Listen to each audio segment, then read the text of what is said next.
During the snowstorm, canine dogs find a man tied to a tree. What he says shocks everyone. Let me know in the comments where you're watching from. It's always awesome to see how far our stories are reaching. Sarah Bennett, trainer of the elite canine search and rescue unit, trudged through the ice-covered ground, her boots crunching against the frost.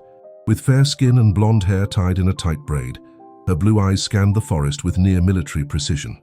She had trained her dogs for years to face the impossible, but she never imagined the toughest test would come from nature itself. At her side ran Shadow, a German shepherd with a piercing gaze and powerful build. His black and tan coat stood out against the snowy landscape like a living shadow.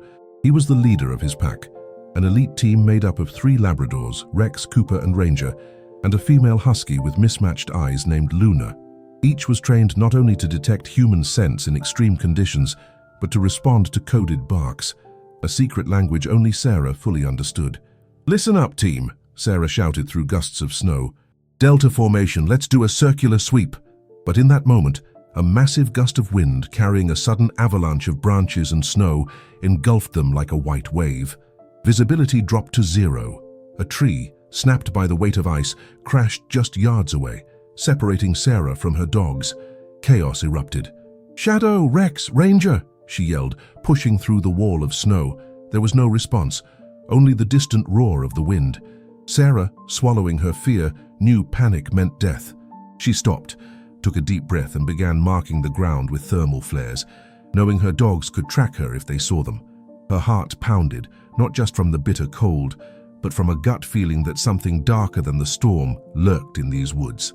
Meanwhile, half a mile away, Shadow had rallied the rest of the team. Years of training with Sarah had taught him to read the world like an open book. The wind, the scents, the faint sounds.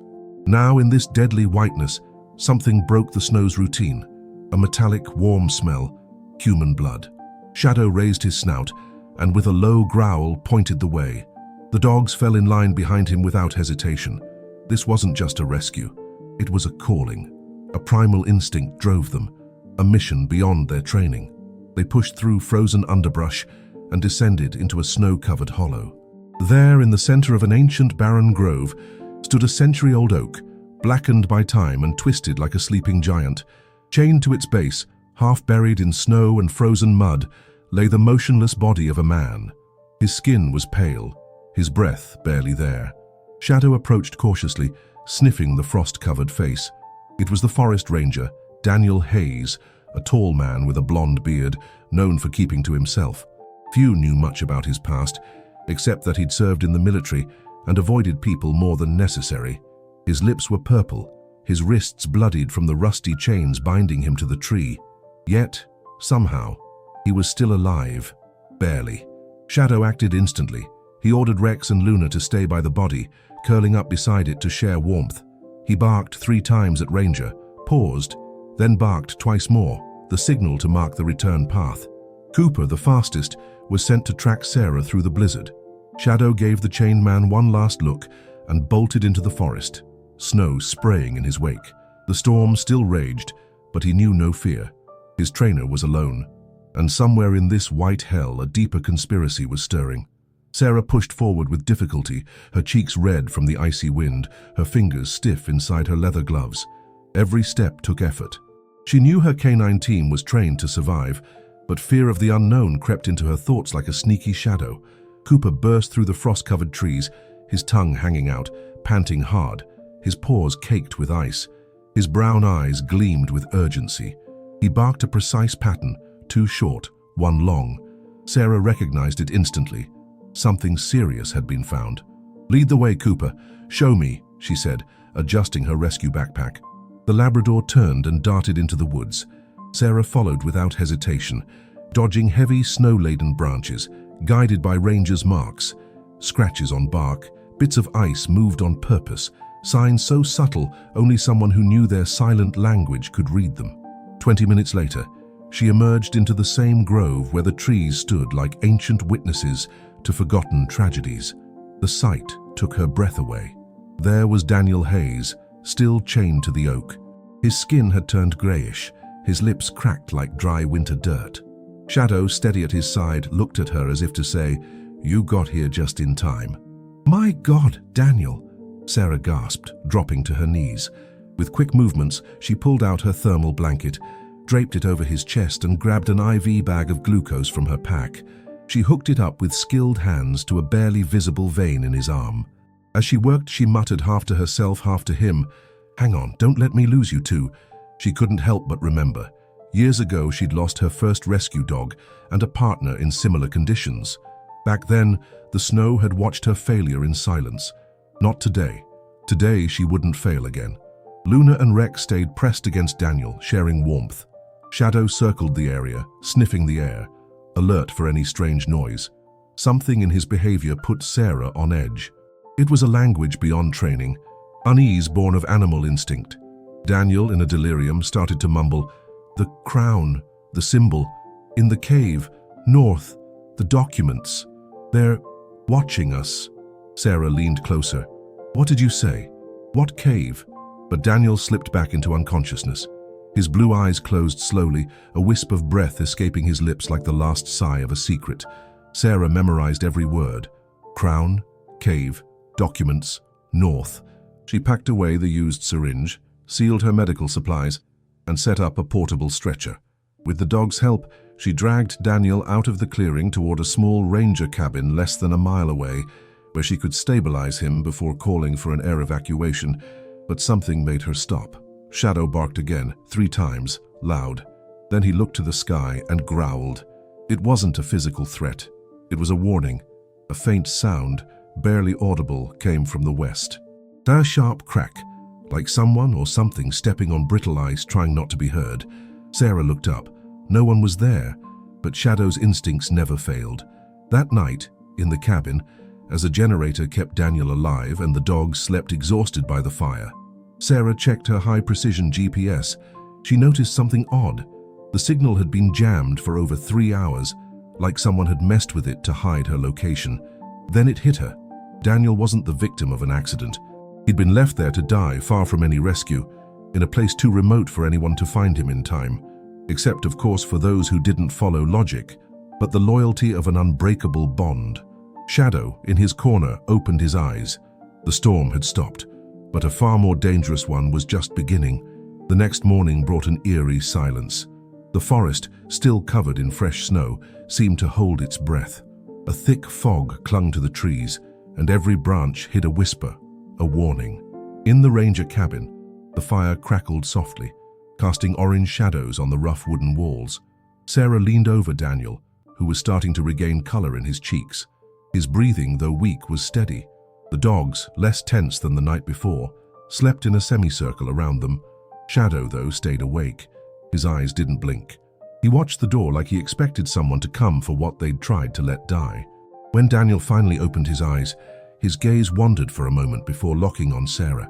He tried to speak, but his throat only rasped. "You're safe," Sarah said, taking his hand. "No, we're not safe," he managed to whisper. "Margaret, she knew." Sarah pulled back, stunned. Margaret Walsh, director of the Environmental Protection Agency, had been a mentor to both of them, a respected figure in conservation. Daniel shut his eyes tight. "The documents in the Northern Hollow Cave, her signatures on them. But she's not the boss. There are others, higher up, military, investors."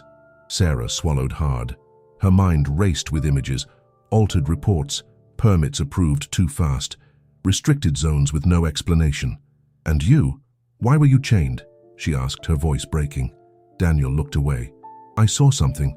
I documented it, and before I could turn it in, they took me out. They used my own tracker to lure me into a trap. The symbol, the crown, I saw it carved on a rock in the cave. It's their mark." Sarah noted every word in her head. The Northern Hollow Cave wasn't just a landmark. It was a vault of secrets. Hours later, with Daniel more stable, she contacted base through a secure channel. She gave no details, just requested urgent evacuation for critical condition and said she'd stay with the unit until the operation was done. While waiting, she stepped outside. Shadow followed, alert to every crunch in the snow. The midday light filtered through the branches like icy daggers. Sarah stopped by a nearby tree. Something caught her eye, a carving in the bark. It wasn't natural. She stepped closer. It was an etching, a rough crown with 3 dots around it. It wasn't there last night. "We're not alone," she whispered. That afternoon, the evacuation chopper landed Vicini, a nearby clearing. 2 paramedics got out, one a tall man with ash-blonde hair and a sharp jaw. His uniform was official, but his eyes didn't match. They were cold, too watchful. Sarah helped load Daniel, keeping her eyes on him. Shadow growled low. That growl she knew well. Total distrust. "Name?" she asked, all business. "Michael Reed," he answered without hesitation. "Medical Unit 14B. But Sarah knew Unit 14B had been shut down last winter after a flu outbreak among rescuers. She didn't call him out. Not there. She just nodded, but inside something clicked. The web was bigger and closer than she thought. She buried her fear and climbed onto the snowmobile with the dogs.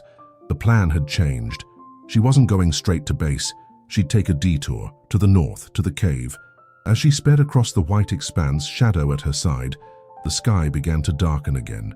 The Northern Hollow Cave wasn't on any official map of Winter Ridge Reserve. Sarah knew that.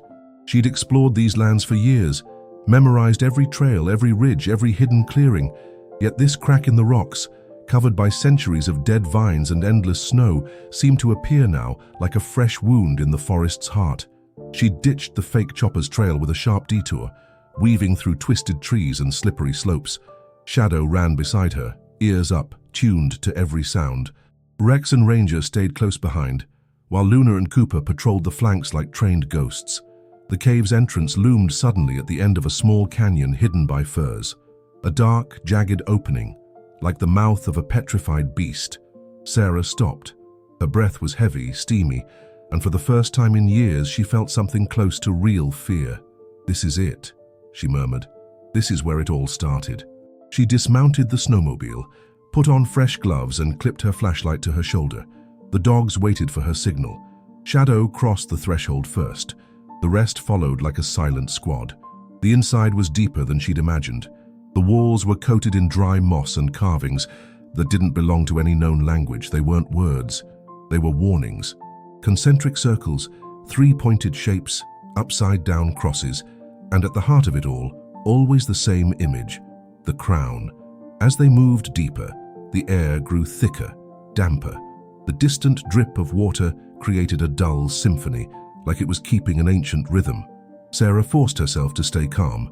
Then something metallic glinted among the rocks. She crouched. It was a rusted box with the Environmental Protection Agency's official seal. She pried it open with a knife. Inside, documents. Not copies. Originals. Inspection reports faked. Hidden payments.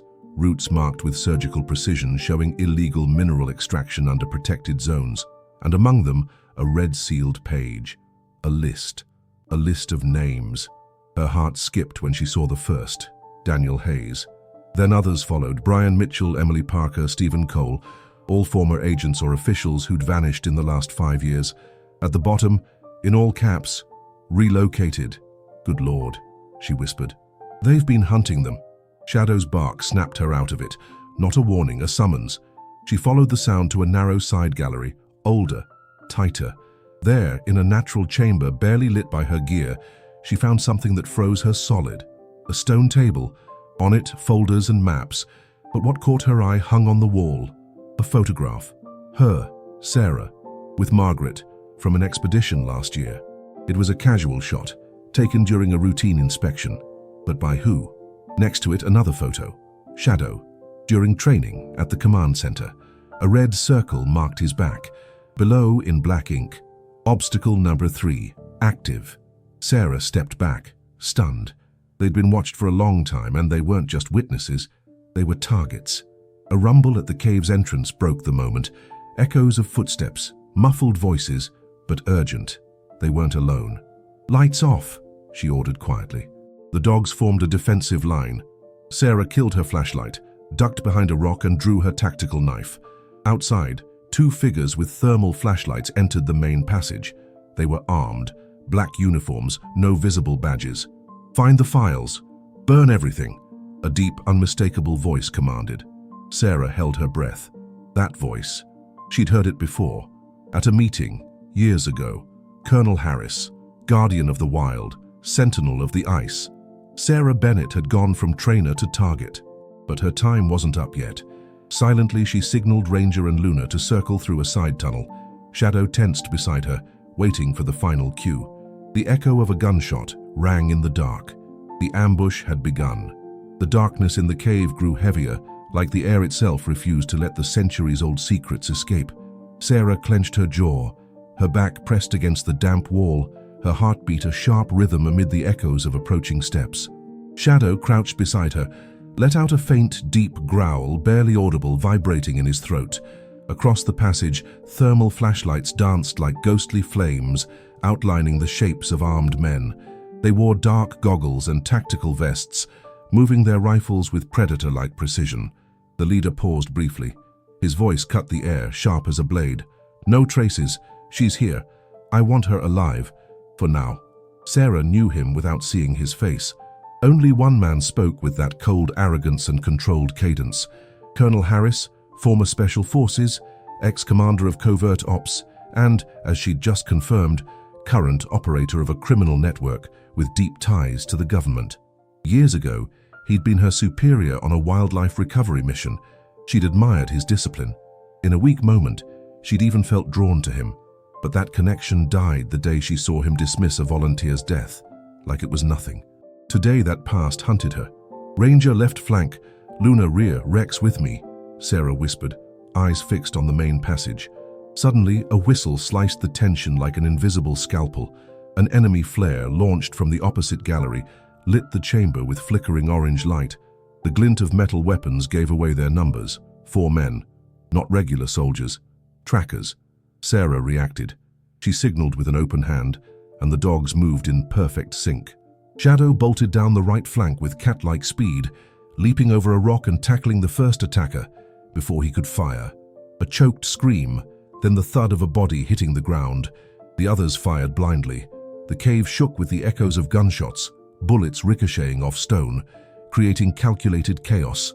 Rex distracted the second attacker while Luna emerged from the shadows like a specter, clamping onto his arm, making his rifle clatter to the floor. Sarah seized the confusion. She rolled between 2 stone pillars, positioned herself behind the third man, and threw her tactical knife with deadly aim. The blade sank into his neck. He collapsed silently. Only one remained. Harris. The colonel didn't shoot. He lowered his weapon and approached slowly, his boots crunching ancient ice like old bones. "I knew you wouldn't run," he said with infuriating calm.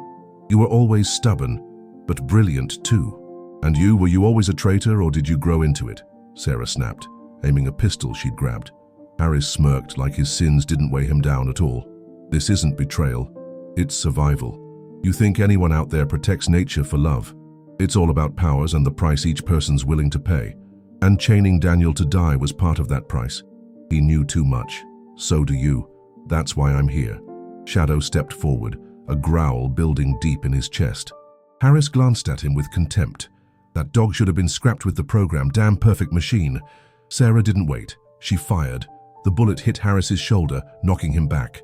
Shadow pounced, pinning him down. But then, a blast shook the cave.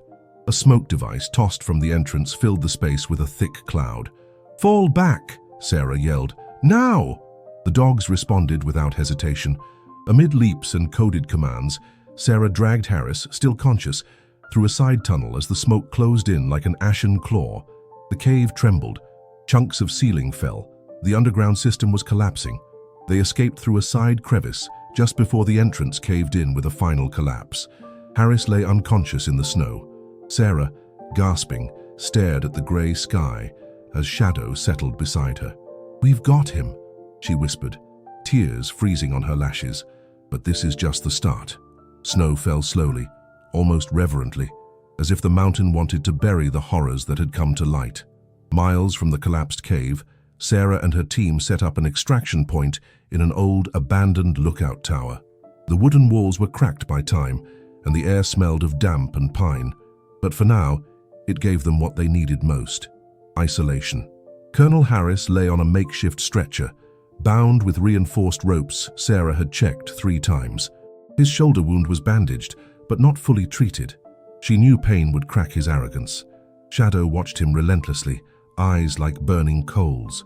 Sarah sat across from him, No uniform, no badges. Just her mud-stained boots, worn military jacket, and steely determination. "You don't get to stay silent, Harris, not this time." Harris looked at her with a mix of annoyance and wounded pride. His blonde hair, once neatly combed, fell in sweaty strands over his forehead. The wound weakened him but didn't break him yet. "You have no idea what you've done, Sarah," he said, voice rough. "You broke a chain that kept the balance. Now they'll come for you. All of you." "Who?" she asked, leaning closer. "Give me names. The documents. Where's the heart of this network?" He chuckled, a hollow, humorless sound. "There's no heart, no single leader. It's a swarm. Energy investors, retired military, green politicians. They've been profiting from the same resource for years. Winter Ridge's rare minerals are worth more than gold. And you were part of the plan, even if you didn't know it." Sarah felt a chill crawl down her spine. "What are you saying?" Harris stared at her, for the first time without arrogance, but with a shadow of something deeper: resignation. "Margaret Walsh didn't sign the first permits. Your father, William Bennett, did. He started the fake concessions. Margaret just kept it going after his accident. Everyone thought he died in a landslide, but it was a cover-up. He sold out the reserve for legal protection and enough cash to vanish." The words hit her like a silent grenade. "My father died 20 years ago, that's a lie." Harris raised an eyebrow. "You sure? Because according to the files we kept at the monitoring hub, William Bennett's alive. And not just that. He's in Alaska, under a new identity." Sarah stood abruptly, stepping back, like the air had turned toxic. Shadow went on alert instantly. Rex whimpered softly from the corner. The silence that followed was brutal. The tower's door creaked. Daniel Hayes appeared, leaning on a makeshift crutch, face still pale but eyes clear as ice. "I heard enough," he said, voice hoarse. "We can't keep going alone. If there's an international network, we need help from someone outside the system." Sarah took a moment to catch her breath, then nodded, like she was accepting that truth never comes alone. "It brings a weight that buckles the knees. We'll set up a transfer. Harris comes with us, in custody." "And if he tries to escape?" Daniel asked. "He won't," she said, not looking at him. "Because he knows if he vanishes, the same people who hired him will eat him alive. Here, at least, he's got a shot at redemption." Harris said nothing, but his silence was a confession. That night, before sleeping, Sarah pulled out the only photo she kept from her childhood. Her, age 5, riding a horse with her father in snowy fields. She didn't know if Harris was telling the truth, but now she had to find out.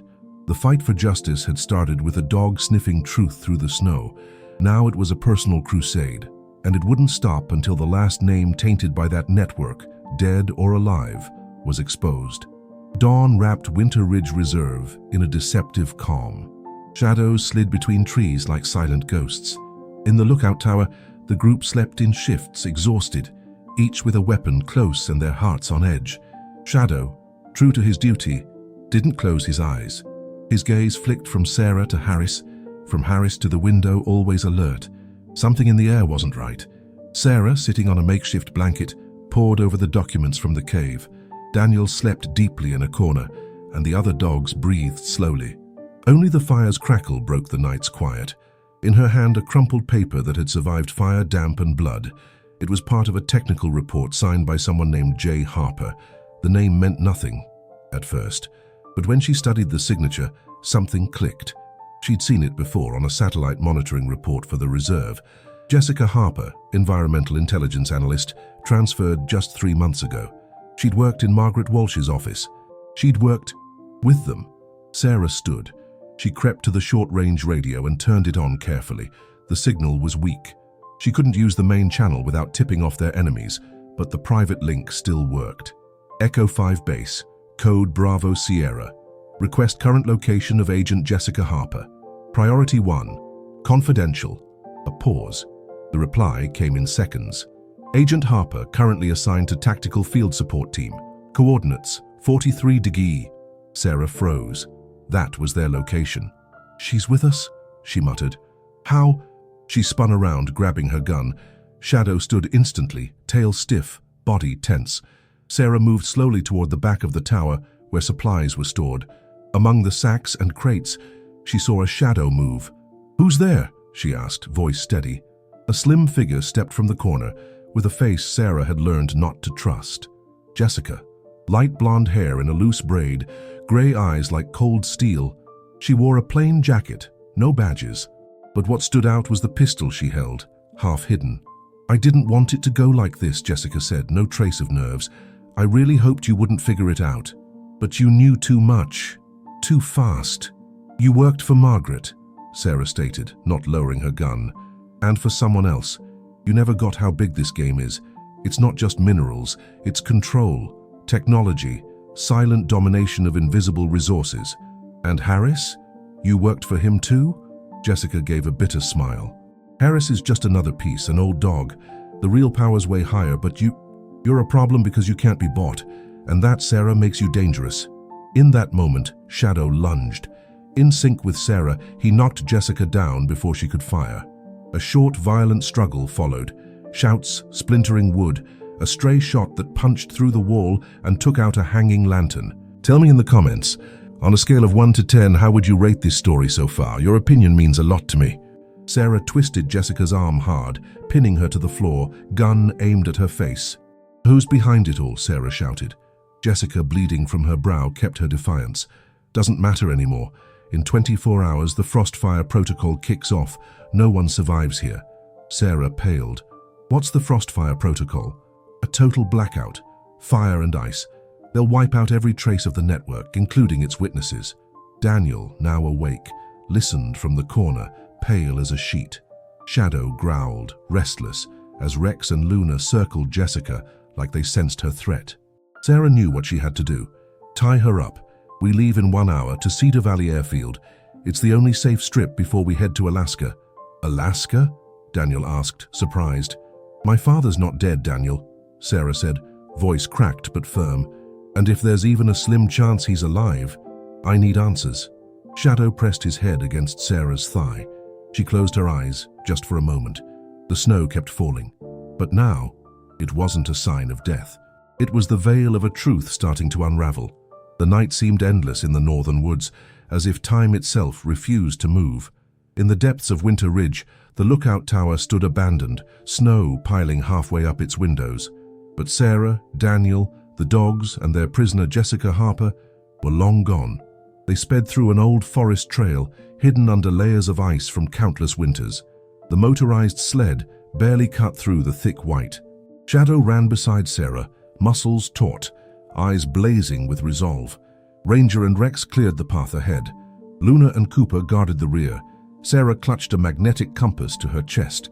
She didn't trust GPS, not after the system was tampered with by infiltrators.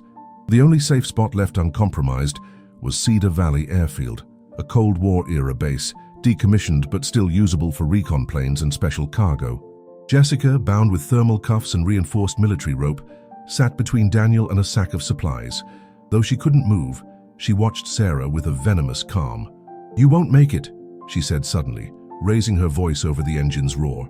"The Frostfire Protocol's already started. This area will be wiped by armed drones and chemical agents before dawn. No one wants evidence, not even of you." Daniel turned to her, barely containing his anger. "And you're okay dying with us?" Jessica smiled. "Who said I don't have an escape plan?" Sarah didn't answer. She just gunned the throttle. A few miles from the airfield, the forest opened into a rough clearing. The sky was starting to lighten with a pale, sickly blue, but on the horizon, something glowed. Lights. "No way!" Sarah shouted. "They're already here." 3 combat drones buzzed overhead with mechanical precision, scanning for heat signatures. Their sharp hums sliced the air like an invisible blade. Sarah killed the engine and dropped low, hiding in the brush. She signaled, and the dogs hit the ground like snow statues. "Daniel, get down. Don't move," she whispered. One drone swooped closer, dipping below 20 yards. Its sensors spun, scanning the trees. Shadow didn't twitch, but his breathing was a tight thread. Jessica, seeing Sarah focused on the drones, started working at her ropes, trying to free a wrist. They didn't notice at first, but Shadow did.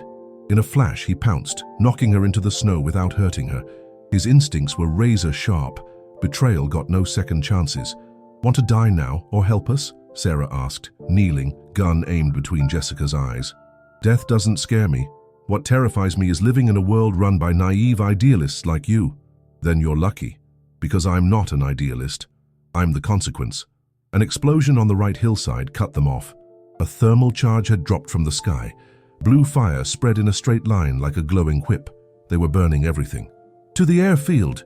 Now!" Sarah yelled. They remounted the sled. Smoke began to choke the sky. Ancient trees burned silently. No sparks, no visible flames. Consumed from within by an invisible thermal agent. Finally, between a hill and a valley, the airfield appeared. Half buried in snow, rusted, covered in moss and ice but intact. The old runway had fresh tire marks. "Someone's been here," Daniel muttered, alarmed. Sarah stopped the sled, hopped off and drew her gun. "It's either our way out or our grave." They crept toward the main hangar. The metal doors were ajar.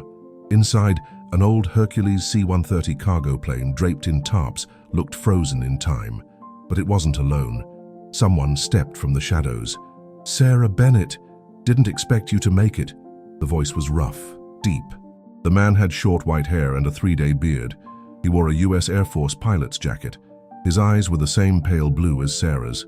"William," she whispered. "Dad." He lowered his gun slowly. Shadow stayed still, but his ears tilted forward, sensing the moment's weight. "It's not what you think," William said, voice breaking. "It wasn't for money. It was to protect you. I couldn't face what was coming, so I became part of it, to avoid being crushed." Sarah stared at him like she couldn't breathe. 20 years had passed, yet that face was the same from the worn photos in her wallet. "We'll have that talk, Dad," she said, voice tight. "But first, we need to get out alive." A new explosion rocked the airfield. Time was up. The roar of the propellers echoed through the mountains like the song of a mythical creature leaving its lair. The C-130 lifted off from Cedar Valley Airfield, seconds before the final pulse of the Frostfire protocol hit the runway. From the sky, Sarah watched an artificial white storm swallow the forest, erasing every track, every scar, every trace of the past. But she'd already saved it all. During the flight, William Bennett, his face lined with years and guilt, finally told his story. After an attack orchestrated by his own superiors for opposing illegal concessions, he was forced to fake his death and enter a protection program that, over time, turned into collaboration. To shield his daughter and keep Sarah from being used as leverage, he took the role of a shadow, holding secrets in silence. Until now. Sarah listened, eyes fixed on the window where the grey sky met a sea of clouds. She didn't forgive him right away, but time, like snow, softens even the hardest stones. Colonel Harris was handed to international authorities at a covert Interpol base near Seattle. In exchange for protection, he provided documents, names, environmental trafficking routes, and hidden accounts in tax havens. His confession dismantled a global network operating under the guise of sustainable development. Many fell. Others, like Margaret Walsh, vanished before they could be caught. Jessica Harper, charged with eco-terrorism and attempted murder, was convicted in Washington, D.C. During the trial, she stayed nearly silent. But at the final hearing, she looked at Sarah and said, "You lost your father once. Don't lose the world, too." Luna and Cooper were adopted by Daniel, who took a new role as coordinator for the Global Rangers Alliance. He and Sarah stayed in touch often. There was no romance, just a bond forged in ice, loss, and loyalty. Rex and Ranger joined the reserve's new K-9 division, now under international oversight. They became symbols of resistance and renewal. And Shadow, oh Shadow. After months of rehab, he didn't return to the field as a search dog. His role was bigger now. He became the first certified guide and environmental sentinel dog for rangers with disabilities. He walked at Sarah's side like her shadow, her shield, and her living reminder of all they'd overcome. Winter Ridge Reserve, ravaged by the chemical fire, began to heal with reforestation tech and cutting-edge monitoring. But some trees, burned to their roots, never grew back. Like some truths, they leave eternal scars. Sarah, now Global Director of Ecological Security for the UN, lived between missions, flights, and silence. In her office, among maps and reports, she kept the old photo of her riding a horse with her father, and a new one taken 6 months after the operation ended, her and Shadow on the snow, staring at the horizon. On the back, in Daniel's handwriting, "Heroes don't wear capes, they bark." Thank you so much for sticking with this story until the end. If you enjoyed it, please give it a like and subscribe to the channel. It helps us a ton and motivates us to keep bringing new stories every week. And since you're here, take a moment to check out another one of our stories that's popping up on your screen. Big hug and see you next time. Stay well.